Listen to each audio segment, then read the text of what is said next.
Kembali lagi di Cerita Cinta Channel. Jangan lupa like, comment, and subscribe ya. Terima kasih. Sepulang sekolah, Jingga berniat akan langsung pulang ke rumah. Namun ketika ia baru sampai di tengah perjalanan, tiba-tiba mobilnya berhenti begitu saja karena mogok. Beruntung mobil itu berhenti di jalanan yang tidak terlalu ramai, bukan di tengah jalan raya besar. Karena kalau sampai itu terjadi, bisa saja mobil Jingga langsung ditubruk oleh truk atau bus besar. Astaga, kenapa pakai mogok sih? Kemarin kamu udah aku jajanin minuman banyak ya. Gak mungkin kamu haus lagi kan?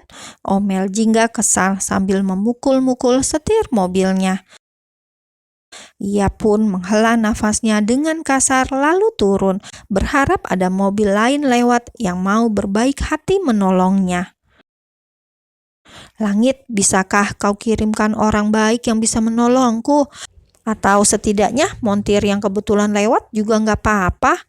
Pinta Jingga sambil mengadahkan kepalanya menatap langit biru yang begitu terik di siang hari. Tin, tin, tin.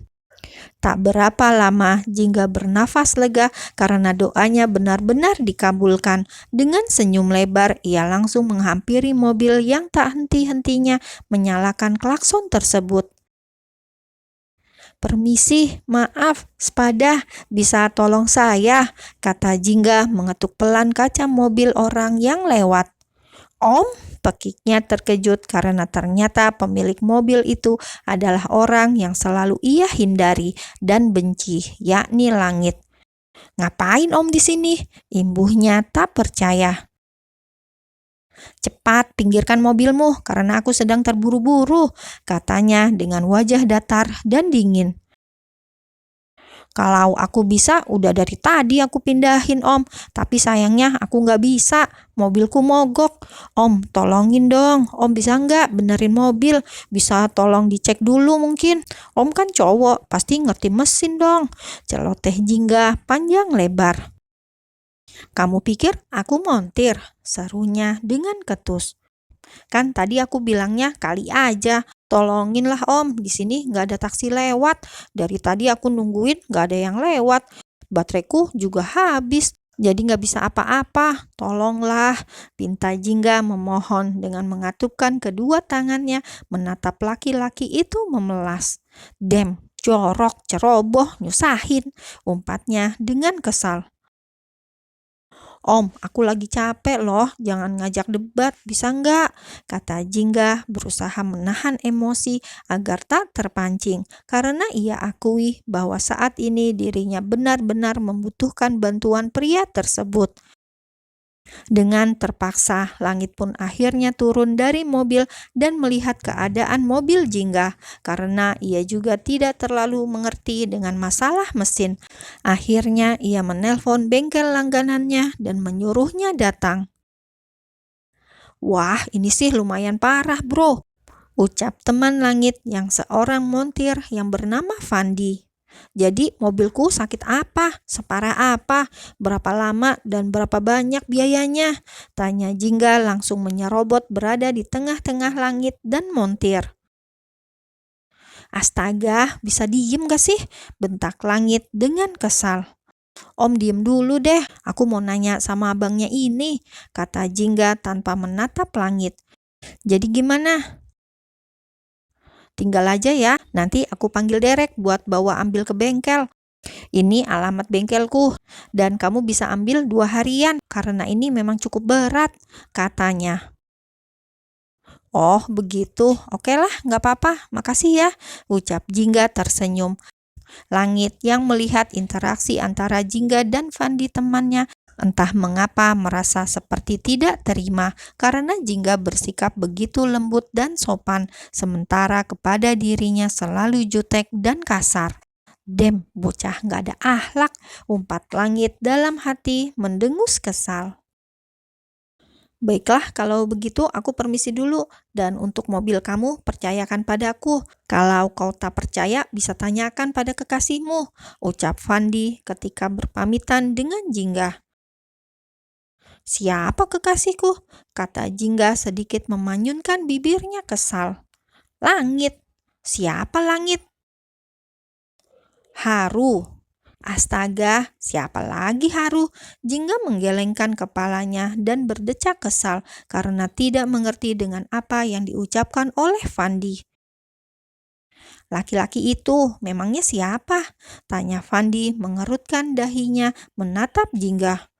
Mana aku tahu, kamu dan kenalan dia. Ya kali masa nggak tahu namanya. Astaga Lang, seru Fandi menatap ke arah langit. Kupikir dia pacar kamu, tapi ternyata namamu saja dia nggak tahu. Imbuhnya, lalu ia tergelak sendiri. Heh, mulut, jangan sembarangan bicara. Seru langit tiba-tiba langsung menghampiri dan memukul bahu Fandi. Sudahlah, kalian urus berdua, aku ada urusan penting. Tunggu Om, kalau Om pergi, aku sama siapa? Tanya Jingga dengan wajah memelasnya. Ia sadar bahwa kini bukan saatnya berdebat adu mulut, tapi dirinya harus bisa baik kepada laki-laki itu agar mau menolongnya, setidaknya sampai jalan raya dan ia menemukan taksi. Langit terdiam sebentar, seolah berpikir, lalu ia menatap ke arah Fandi yang langsung mengangkat kedua tangannya. Bukan Fandi tidak mau, tapi dia memang paling anti membawa seorang gadis, meskipun dengan dalih penolong. Langit sudah cukup tahu siapa istri seorang Fandi. Makanya ia tahu kalau Fandi tidak akan mau dan bisa membawa Jingga. Kamu bisa tunggu di sini, paling lama 2 jam taksi pasti bakal lewat, jawab Langit pada akhirnya. Astagfirullah, ternyata Om begitu kejam, tega banget sama anak sekolah. Om, aku masih gadis loh, kalau ada preman datang terus jahatin aku gimana?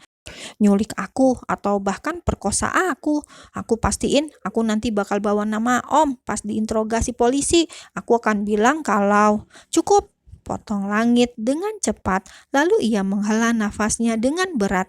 Cepat masuk, titahnya melirik ke arah mobilnya. Sementara itu, Fandi yang melihat interaksi antara Langit dan Jingga merasa sedikit terhibur dan menahan tawanya. Diem Van, jangan banyak tanya. Kau urus mobil itu dan segera kabari aku. Setelah mengatakan itu, Langit segera masuk ke dalam mobil karena ia juga sedang mengejar waktu. Sepanjang perjalanan, Langit memilih memasang headset di telinganya daripada harus mendengarkan celotehan Jingga yang terus bercerita hal yang sama sekali Langit tidak mengerti. Sesekali ia menghela nafasnya berat, merutuki nasibnya mengapa bisa lagi dan lagi bertemu dengan gadis seperti Jingga. Ia tidak menyangka setelah sekian lama tidak bertemu, kini kembali dipertemukan, bahkan dirinya harus menjadi supir gadis ceroboh tersebut. Om, kok di sini? Kan tadi Jingga bilang rumah Jingga belokan sebelumnya itu ke kanan. Om malah lurus terus. Ini juga di mana coba? Cetus Jingga selalu memanyunkan bibirnya ketika kesal. Kau pikir aku supirmu?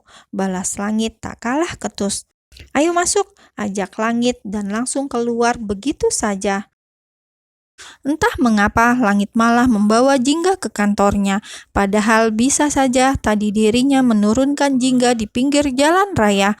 Namun ia merasa seolah tidak rela, jadilah ia mengajaknya ke kantor karena ia sedang mengejar waktu. Meeting yang sudah beberapa kali ia cancel dengan klien itu, kini malah tiba-tiba datang ke kantor dan tetap kekeh ingin bertemu dengan Langit. Jadilah Langit terburu-buru datang ke kantor karena terus ditelepon oleh Maxim. Selamat siang Pak Langit, sapa beberapa karyawan yang langsung menunduk hormat ketika berpapasan dengan Langit. Sementara Jingga, ia hanya mengekor begitu saja di belakang Langit. Walau ia bukan pertama kali mendatangi sebuah kantor, namun tetap saja ia merasa canggung karena tidak mengenal siapapun. Kalau di kantor ayahnya, barulah ia bisa bersikap sesuka hati, bahkan dirinya sudah banyak mengenal karyawan ayahnya. Ah iya, namanya Langit. Langit apa harus sih ya tadi? Gumam Jingga berpikir dan menggaruk kepalanya. Masuk atau kau bisa naik tangga darurat? Titah Langit dengan raut wajah datarnya membuat Jingga tersentak dan langsung berlari masuk ke dalam lift. Itu muka udah kayak papan tulis aja, datar, umpat Jingga dalam hati ketika melihat wajah Langit yang tanpa ekspresi ketika disapa para karyawannya. Kembali lagi, Langit masih merasa bingung dan tidak mengerti dengan jalan pikirannya sendiri mengapa dirinya membawa Jingga datang ke kantor.